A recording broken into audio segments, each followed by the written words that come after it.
Hi there YouTube, welcome back to a rather delayed video. I did plan to actually do one about 3 weeks ago, but I was having a lot of lighting issues, and like I said in one of my previous videos, my desk lamp that I used to use in my old place is still in storage somewhere, and I haven't actually been able to A, get to storage, or B, have any idea where it actually is.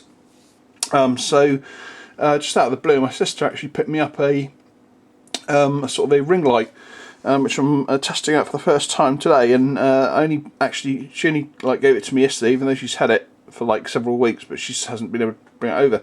So big thanks to my sister if she's watching for getting this. It seems to be doing a pretty decent job so far. Okay, so obviously because it's been like probably 4 or 5 weeks since my last video, I've actually been painting between obviously over that time, so I've got actually quite a bit to show you, so it might be a little bit of a lengthy video. I'll try and keep it as short as possible.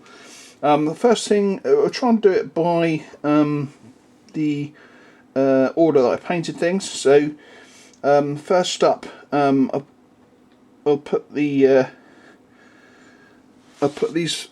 miniatures up.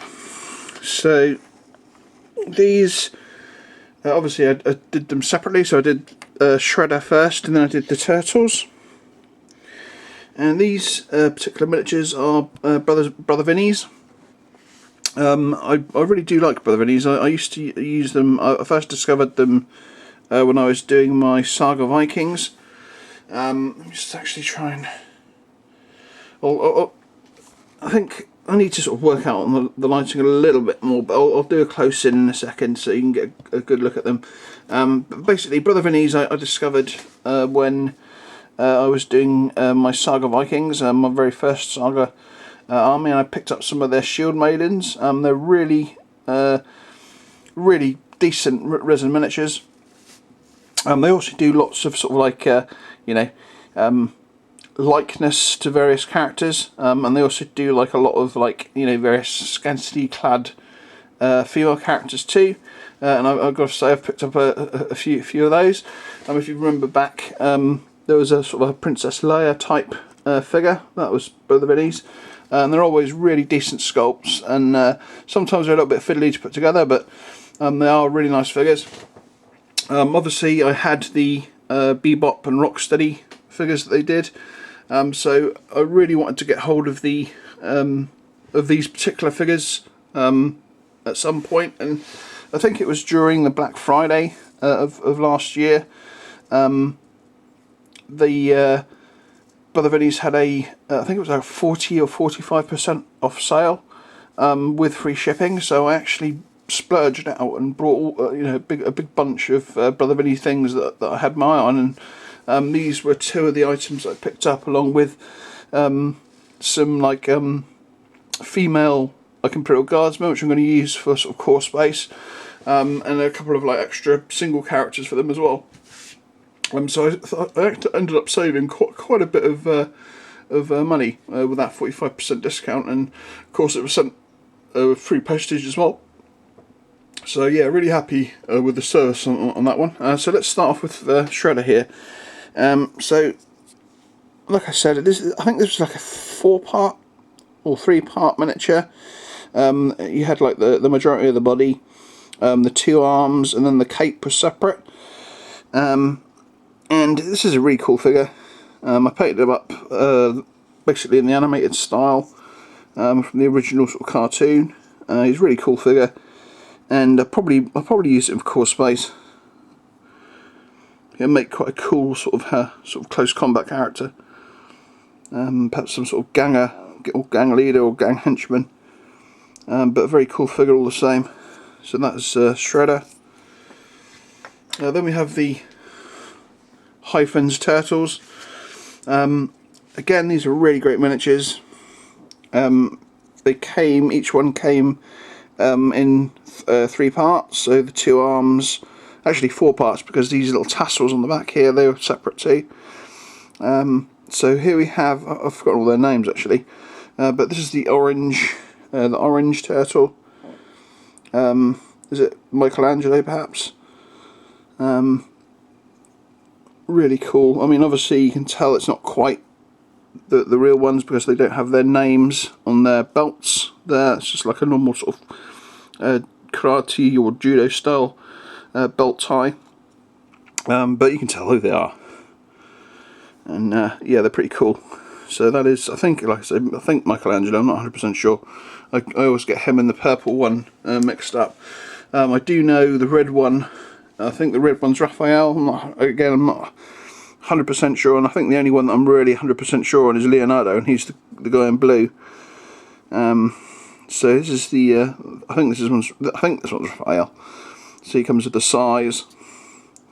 I'm not 100% sure what I'm going to use to tell the truth, but I just wanted to get them because they're cool, and they're quite fun to paint. It was quite a job trying to find a matching green.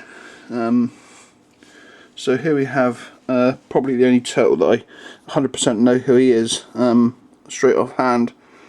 The Leonardo type one with the blue face mask and the two katanas, and you can see that I tried to do like their eyes a little bit cartoony. So you know, they've got the sort of whites and then the sort of a big black dot, similar to sort of the animated cartoon. And I think they came out pretty cool. They do the job. Although what job they're actually going to do is, like I say, is a little bit unknown. But and then basically for their bases, I basically this is the last one. I can't even think of what the last one could be called. But he's obviously the purple guy with a bow. And for the bases, what I did was I just painted the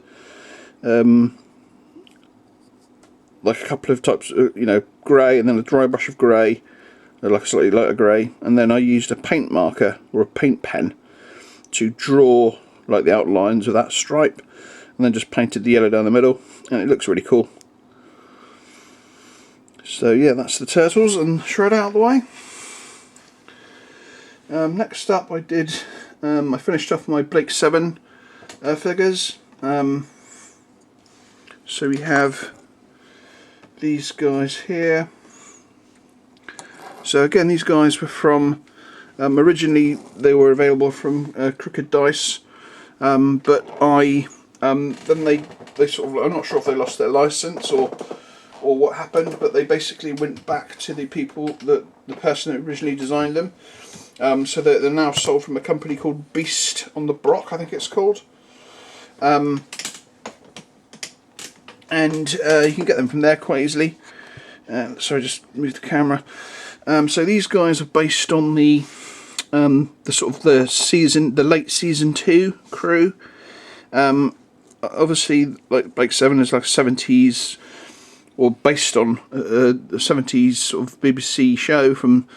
I think it was like late 70s and into perhaps 1980 or maybe even 81.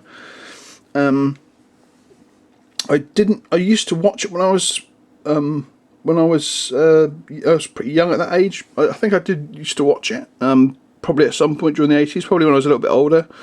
But I was never really like hooked on it, and I didn't actually watch the entire series of it all at one go until probably my late teens, and then I didn't watch it again until maybe sort of 4 or 5 years ago. And obviously by that time I kind of fully matured and actually really enjoyed it, and you can see where as season 2 went on, it was starting to obviously their budget had been lowered and it was starting to kind of go out of favour, and you could tell that by not only the effects but also by the way they were sort of treating the crew and the characters and stuff. So here we have, I think this is basically towards the end of the second season, which was the last season. This is the pack that I got them in, so it basically comes with all this you see here. So character wise, we have I think this guy's Tarrant. So if you go back to my original Blake 7 show, you'll see that Tarrant was one of the characters that joined late, sort of towards the sort of middle to late part of season 1, and they sort of transitioned into this grey uniform as they went into season 2. So he's a pretty cool figure. I actually really like him. I actually prefer these blaster designs to the original ones, which kind of look like a little bit like they look a bit like probes, really. The older style blasters. These are a little bit more sort of Star Wars inspired, and of course the holsters as well, which is always good. I hate figures that have blasters in their holsters. So that is Tarrant. Then we have the classic anti-hero Avon. He's always sort of like on the sort of verge of being, you never really know if he's good or evil. He always seems to have his own agenda, but again, he's a really cool figure. And I basically looked up his, you can find sort of screenshots of him in this particular outfit. Yeah, he's a pretty cool figure. He's probably my second favourite. Possibly, maybe, actually I'd say that probably he's kind of equal with the first guy I showed, as far as my favourite figures of this particular set. Then we have Vila. He's still around. In this particular part of the season, he starts off drinking a lot. So in this particular stance of figure, you can see that he's got his cup of wine and his bottle. He's got his holstered pistol, and a little bit of a unique uniform. I managed to sort of colour match these sort of creamy bits with buff. Again, pretty cool figure. Then we have the two female characters that again went over from, I think, obviously Danya was in the original series, season 1, but I think the second character, Ula, I think she came in the second season, I think. So that's a pretty cool position with the new style blaster. And then here we have Ula. She's in a really sort of dynamic pose with the flowing ponytail. Really cool figure. Let's actually try and bring the light down a little bit more. There we go. So that's Ula, and then we have the kind of the new computer, the sort of supercomputer of the ship. I can't remember what this is called offhand. I forgot to check before I came on, but this is the miniature, and I think it came out pretty cool in the end. I sort of did it comes with this sort of metal base, and obviously this one whole body is one piece too. And I think it looks pretty cool. I did kind of a Starship exterior style base to it to make it look like it's sort of like the floor of a starship. Yeah, it's a shame I can't remember the name offhand, but it's a pretty cool miniature anyway. So that's the Blake 7 crew, or the late Blake 7 crew. Next up, along the painting line, we have more sci-fi weirdness, or well, not sci-fi weirdness, but more weirdness in general. And that is the apocalyptic Scooby-Doo gang. These guys, I've actually forgotten the name of the company that I got these from, but they're really cool figures. I've got them as a pack. So trying to remember all the characters' names now. So obviously this is Scooby. He's kind of got a tactical dog harness on, and like dog shades and a sort of a sun cap. It's pretty cool. I think I did a fairly good job at matching his colour. It's kind of like, I think I used like a red leather, or maybe a golden brown, which is kind of like basically like a sort of a brighter version of red leather. I've actually forgotten the name of the actual paint, but it's Vallejo.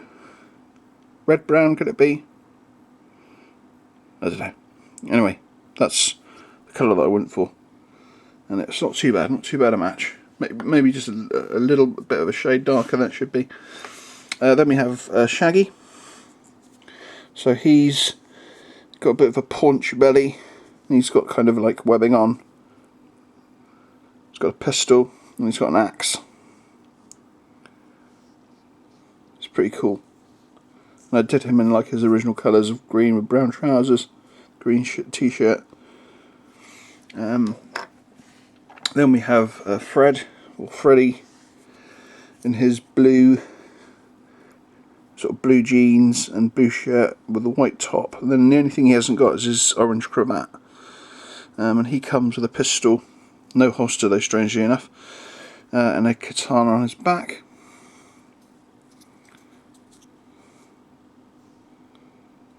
And then we have the two ladies. So here we have Velma with some night vision goggles and a chainsaw. She turned out pretty cool, actually.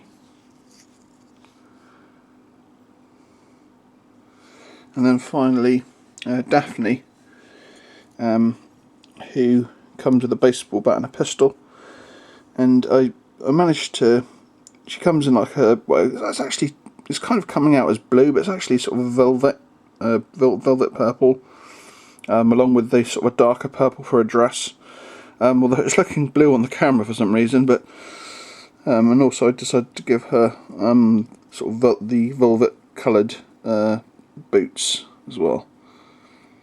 I think it's alien purple is the main colour of her dress, and violet purple for the boots and the sort of accents on her dress, and her scarf around her neck and her headband. So that is the Apocalyptic Scooby Crew. They didn't take particularly long to paint, actually. They only took like, I think, a couple of days, sort of like a couple of sessions of a few hours each. Okay, next up after that we have basically two more things to go. Oh, sorry, hit the camera. So next up we have three sort of G.I. Joe-esque style characters. Obviously they're not properly licensed, they're kind of, you know,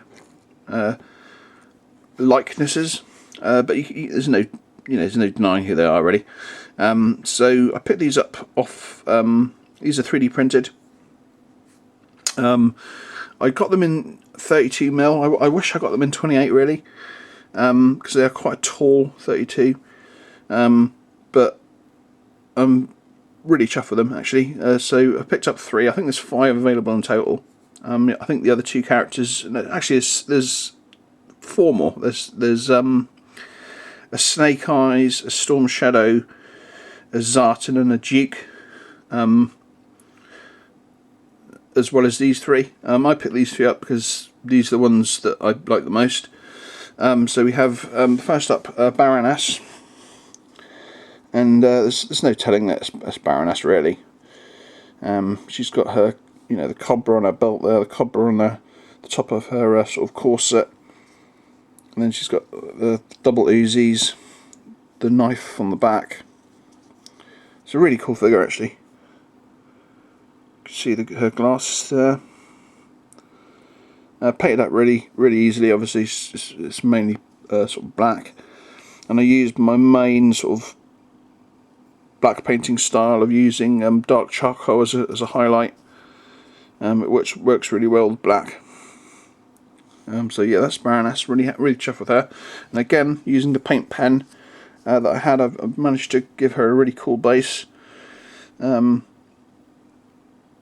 yeah, I'm really happy with that. It's because sometimes you don't want to use like flock all the time, and I find that if you try and use like modelling clay or green stuff to try and make a sort of a, you know, like a 3D like base, then it generally comes out like really haggard looking.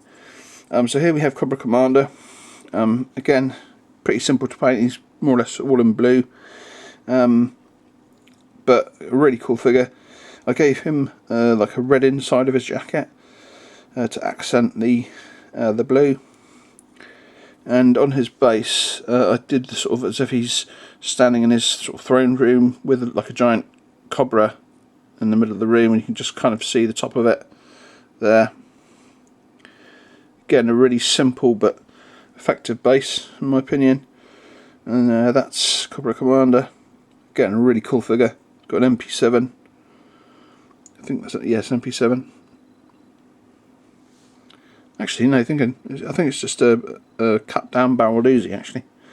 On second thoughts. And of course, he's got his pistols. Looks like he's got double pistols. So yeah, that's Cobra Commander. And then finally, perhaps one of my favourites of the three is Destro. The classic sort of silver masked arms dealer. Now again, I plan to use these guys probably in core space. They're oozing with sort of character. Obviously, this guy could easily be used as some sort of illegal arms dealer or some sort of illegal trade going down. And yeah, really cool figure. And I think he came out really cool as well.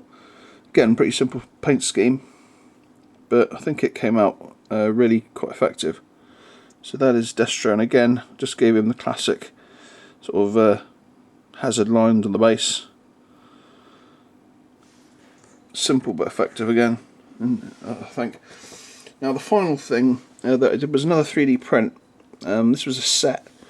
Now look, there's a computer game called Cyberpunk 2077, and within that game they have a type of medical insurance which is basically covers you if you kind of get shot or wounded, and they basically, depending on what level you have, and I think there's like 4 levels, like bronze, silver, gold and platinum, you get a medical response team in effect to what your level of protection is.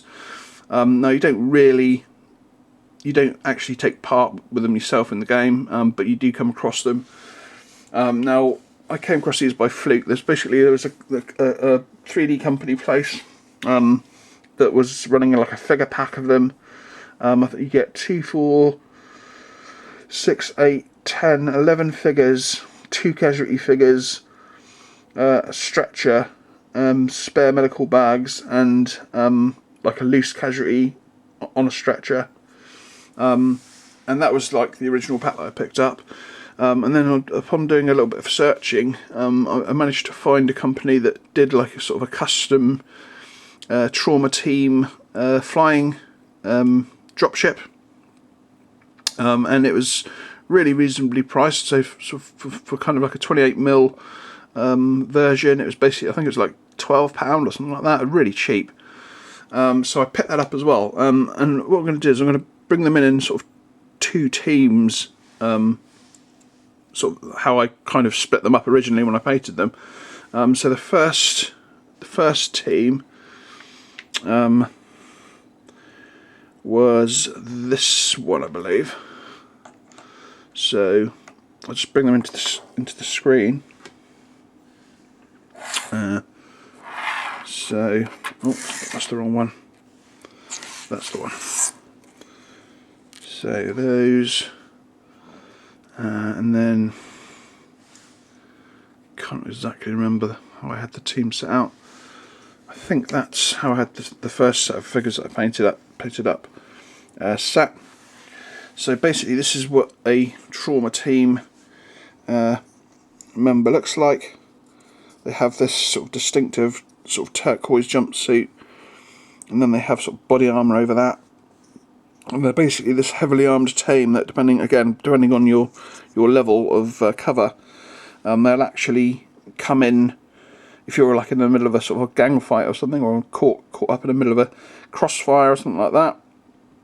And you've got a high enough like membership level, they'll actually send a dropship down to basically land more or less in the middle of the firefight, and they'll sort of deploy, and they'll effectively protect you while you're given medical attention, and then actually evacuate you as well. and this guy is kind of designed as one of the there's two, well, in my mind there's two types of trauma team member. There's the actual like doctors, and then there's like the sort of I guess they're all sort of paramedics, but they're the kind of paramedic stroke like fighters. So I've decided to give the ones with the red visors, they're the kind of fighters. The ones with the white visors are like the doctors. And let's run through all they're all different. Everyone's in a unique position. They painted up really well. They're beautiful figures. So here we have, there's one of the doctors with the white visor, and this style of backpack, they normally carry like a medical pack on the back, and you do actually get like spare medical packs. So this would be attached to their back on doctors, and I think most guys carry the sort of, some of the paramedics have this style of backpack, which again is kind of filled with medical stuff. So like I say, this is one of the sort of doctor figures, and I made this guy kind of like a sort of the officer who's sort of in command. Really cool position. He's got like a flashbang or something in his hand. And then we have a heavy with some sort of really heavy, almost like a 20mm cannon almost, and lots of heavy armour too. That's the sort of trauma team symbol there. It's kind of like a red cross with an X added. Really cool figure. So that is and they've all got this sort of style of, again, the similar sort of style of base as the rest of as I've been doing lately on a lot of my sort of urban sci-fi type figures. And then finally we have the little the actual trauma team doctor applying some sort of medical attention to the victim, and with an open medical case. And I put this guy on a small sort of base so that it could actually go up alongside the sort of patient figure here. So this was a separate figure and a separate stretcher, and I kind of gave her so that they can basically go side by side like that, and I think it looks really cool. So that's like one casualty there, and then so that's the first group I painted. We also painted during the same session this kind of gurney, which is kind of like a solid piece, solid print. It did have kind of like a really flimsy like rail around it, but it kind of snapped off in the box, some of it, and I tried repairing it and it was too flimsy, and I thought, well, in the end I'm just going to tear it all off and just have it like this, because it was too fiddly. It would have, even if I managed to save it, it would have broken at some point, because it was so flimsy. But really cool, again, a really cool piece for sort of set dressing or having in a game. And then we have the second part of the set here, and so we have again a mixture of the red visored and white visored guys. And like I say, they're all unique sculpts, which is really cool. So here we have one with one of the backpacks on.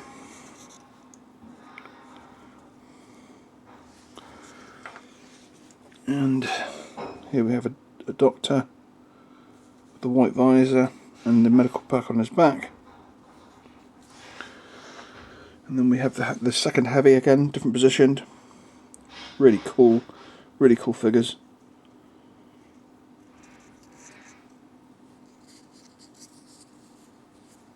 And finally we have the second casualty figure.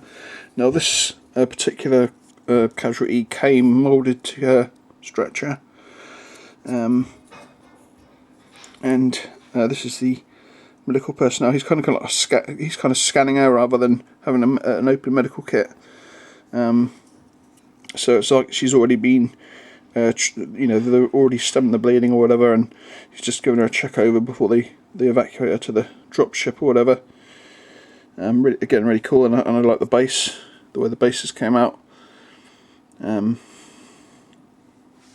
so that's the second set, and obviously you had like a spare medical set and a spare backpack. And then finally, we have the piece de resistance, which is this dropship, which is really cool. It's a solid piece. The only moving parts in it are the sort of the jet engines, and I actually used a piece of resin to make the siren. It's basically like one of those blocks that you have the sprues with like arms on. I think it was from one of the Brother Vinny's figures actually. That particular piece came from. And if you cut, you know, trim it down to make it flat, it looks like sirens. So I actually just stuck it there, and it does look like a siren. And I think it looks really cool. And it's a really cool piece. It's quite light. It's hollow, obviously. But you can see that I think it came out really cool.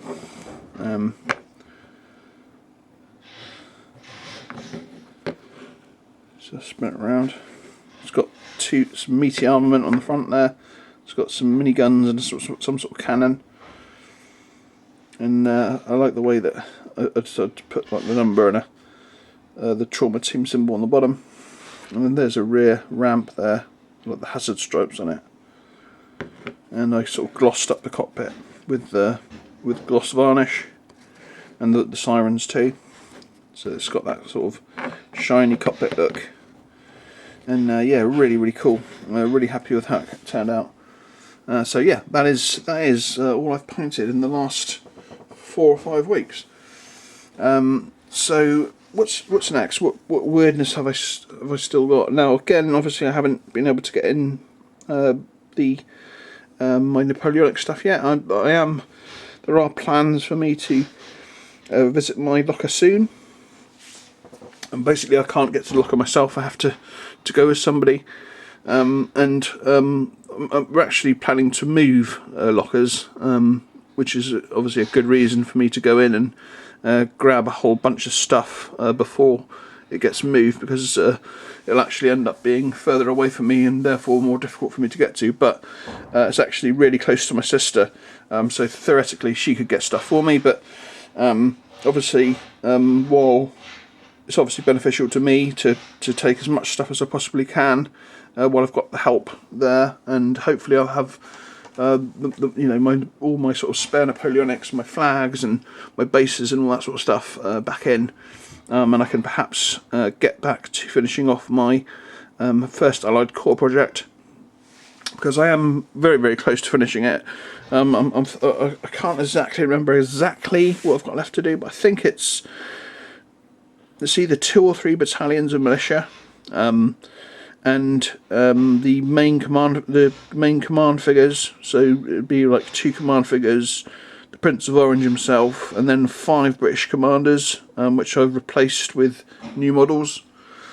And then that'll be the completion of the project. So it's not too. There's a lot there still to do, but it's not too bad if you think about it. And that will probably, like I say, end my Napoleonic projects for now. I kind of like I think I mentioned it before, that because I'm in a much smaller place now, I do actually have room. I can easily fit a 4x4, but the trouble is I need to find a way of propping the boards up, because I don't really have room for like 2 folding tables to go side by side. Although possibly I might be able to get away with a 4x4, but for the 4x6, I definitely know that there's no room for my wheelchair to actually be in the same room. So I'd have to sort of set up some kind of stool system. And I mean, I don't know. I mean, I keep looking at folding tables. I look at like trestles. I think trestles might be a good idea, because I think they're going to be easier to store. I've got no storage, you see. That's my main problem. So even if I bought like folding tables, I'll have difficulty trying to find somewhere to put them. Anyway, that's a problem for another day. Anyway, that's the end of the video. Hope you enjoyed it, and hopefully my next video won't be quite as far away. I've got some really cool stuff coming. I've got some. I've obviously got the female Imperial Guards figures from Brother Vinny's. I'm going to do up as for core space. I'm probably going to do them as like security rather than Galactic Core, which is kind of like the police stroke military. I've got some really cool like mobile infantry figures from Starship Troopers. I brought a 3D printed ones that are really cool. They're going to be useful obviously for core space too.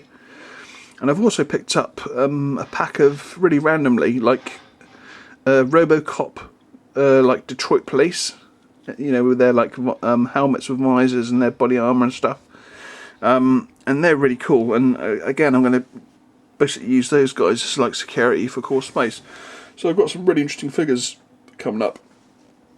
So yeah, that's the end. Hope you enjoyed it, and I'll catch you all next time. And a big thank you to all the sort of new subscribers that I managed to get hold of. I don't really know how I managed to attract subscribers without, you know, with such a small amount of video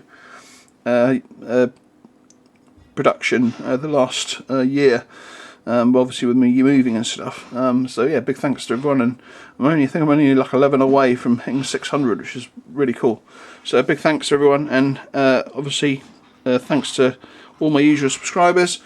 Quick shot of, of literally the pile of stuff that I painted in the last sort of month to five weeks. Yeah, until next time, catch you later. Bye.